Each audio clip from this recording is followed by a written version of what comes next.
চলুন যাই সাধারণ মানুষের অভিজ্ঞতা, বেড়ানোর অভিজ্ঞতা কি আছে একবার দেখে নেওয়া যাক। রঙা রাস্তায় খুনসুটি ভাবার আড়িতে সামস্তানি রোদ আকাশে উঠবে কাল, মনটা খারাপ আর হবে না। অনেক দিনের সেই ভালোবাসা টয় ট্রেন কুয়াশা স্টেশনে থেমে যাবে না। ছুটিতে যাই, ছুটিতে যাই। হ্যাঁ, দার্জিলিং। তো কেমন লেগেছে দার্জিলিং? আচ্ছা, কবে গিয়েছিলেন মোটামুটি? মানে ওখানে কি দেখলেন আপনারা দার্জিলিংয়ে? দার্জিলিং মলের কাছে ছিলাম, ওখানে দেখেছি, তারপরে গিয়েছিলাম, তারপর আপনার কাশি এসেছি, পাহাড়টা বেশ ভালো লাগে, পাহাড়। Thank you. ওখান থেকে আমরা নিউ জলপাইগুড়ি থেকে হচ্ছে আমাদের ঘুম একদিন ঘুমে প্রচণ্ড ঠান্ডা, অসম্ভব ঠান্ডা। ঘুম থেকে তারপরের দিন চলে গেলাম দার্জিলিং 2 দিন। তারপরের দিন হচ্ছে শিটংয়ে একদিন। শিটং দারুণ জায়গা শিটং। এখান থেকে চলে এলাম আমরা আবার নিউ জলপাইগুড়ি থেকে এবার আমরা ওখানকার যে টুরিস্ট যে ট্রেনটা আছে, টুরিস্ট ট্রেনটা করে এখান থেকে চলে এলাম আমরা জলদাপাড়া অভয়ারণ্য যেটা আছে ওখানে একদিন জলদাপাড়া অভয়ারণ্য। এখান থেকে এবার ব্যাক টু কেমন এনজয় করেছি? দারুণ। নেক্সট প্ল্যান কিছু আছে আপনাদের? নেক্সট প্ল্যান দেখছি আবার ডুয়ার্সে আবার যদি করতে পারি।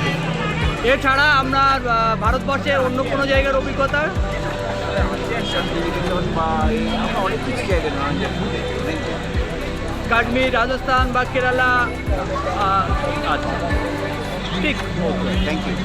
আমরা সবাই ছিলাম, দারিংবাড়ি গেছি, গোপালপুর ঘুরে এসেছি, এই সেম বন্ধু চল গিয়ে এদের সাথে ইচ্ছাকুড়ি টানা গ্রুপের সাথে ঘুরে এসেছি, দারুণ গ্রুপ করেছি, খুব ভালো। কমন আমরা হ্যাঁ, আমরা এটা আমাদের কমন প্লেস, আমাদের একজন বাদ যায় কখনো কখনো, কিন্তু সবসময় মানে আমরা একসাথেই মোটামুটি আমরা সবসময় একসাথে তার মজাটাই আলাদা। একসাথে মানে আপনাদের এই গ্রুপটাই সবসময় কিছু না কিছু মানে বাইরে আপনারা সবসময়, কিছু না যাবো, এটাই তো দরকার, এনজয় এটাই দরকার। এখন ঘুরে বেড়াবো, রেস্টুরেন্টে যাবো, এরকম করেই আমাদের চলতে থাকে সারা বছর। আমরা সারা বছর জন্মদিন ঘুরে বেড়ানো আমাদের কাজ। মানে নিজেরাই করি। ইচ্ছা হলো ভিক্টোরিয়া চলে যাই, এরকম করতে থাকি। শীতকালে ঘুরে থ্যাংক ইউ ম্যাম। আমি কাশ্মীর ঘুরে এলাম আর ওখানে বৈষ্ণোদেবী দর্শন করে এলাম। টোটাল কাশ্মীরটা সব দিন ছিল। 19শে মার্চ ওই ওপেন করলো যেটা টিউলিপ গার্ডেন, ওই দিন আমরা ইন করেছিলাম ওই গার্ডেন।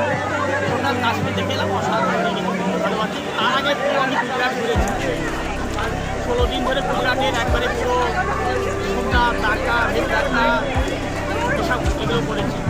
তারপরে ঘুরতে ভালোবাসি, দার্জিলিং হয়ে গেছে 5-6 বার, গ্যাংটক 7-8 বার। তারপর ঘুরি মোটামুটি। আপনার বেস্ট কোনটা লেগেছে? ভারতবর্ষে তো অনেক জায়গায় ঘুরেছে। বেস্ট বললে এইভাবে বলা যাবে না। ধরুন দার্জিলিং, ধরুন পাহাড় ভালো লাগে, দার্জিলিংয়ের কাছে কাউকে পাঠাতে পারবো না, এইরকম একটা।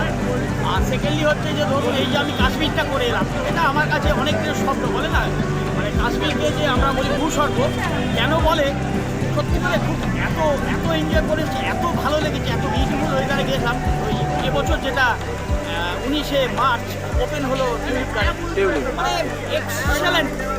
আমরা ওই সময় গিয়েছিলাম, আমাদের 17 দিনের মতো প্রোগ্রাম ছিল। আমরা পাঞ্জাব করে এসেছি, পাঞ্জাব এর আগেও আমি গিয়েছিলাম, আমার একটা অফিসের সেমিনারে আমরা পাঞ্জাবে গেছিলাম। ওয়াঘা বর্ডার ইত্যাদি গোল্ডেন টেম্পলের তো কোনো তুলনায় হয় না জিনিস। সুতরাং ঘুরতে ভালোবাসি, মানে ভীষণভাবে এনজয় করি। নেক্সট কোনো প্ল্যান আছে আপনার যাওয়ার? হ্যাঁ, রাজস্থান যাবার ইয়ে আছে, রাজস্থানটা এখনো হয়নি, রাজস্থান যাবার আছে। আর যদি ভগবান দিন দেন, যদি কোনো কিছু কখনো, I want to see the whole world, এটা আমার কাছে স্বপ্ন। ওকে, থ্যাংক যে ইউ। কারণে আমি এই যে ফিল্মগুলো দেখতে আসি, মানে আমি প্রতিদিন 3 থেকে 4টে করে ফিল্ম দেখি। এই ধরুন একটা ইটলির ফিল্ম দেখলাম, তারপরে ফ্রান্সের বই দেখলাম, তারপরে আমি ডেনমার্কের কোনো বই দেখলাম, ইউকের বই দেখলাম, ফিলিপিন্সের বই দেখলাম। এই যে ফিল্মগুলো দেখলাম, এই যে পিকচারগুলো দেখলাম, আমি এগুলো দেখে আমি নিজেকে মনে করি যে এটা আমার কাছে ওই সারা বিশ্ব ঘোরার মতনই মনে হয়, যে এখানে বসে আমি সারা পৃথিবী। Thank you sir. আজ এখানে শেষ করছি, আবার দেখা হবে কাল সকাল ঠিক 9টায়। আপনারা সবাই ভালো থাকুন, সুস্থ থাকুন, আর প্রতিদিন সকাল 9টায় বিভিন্ন জায়গার বেড়ানোর খবর দেখুন আমাদের চ্যানেলে। Tata, bye bye.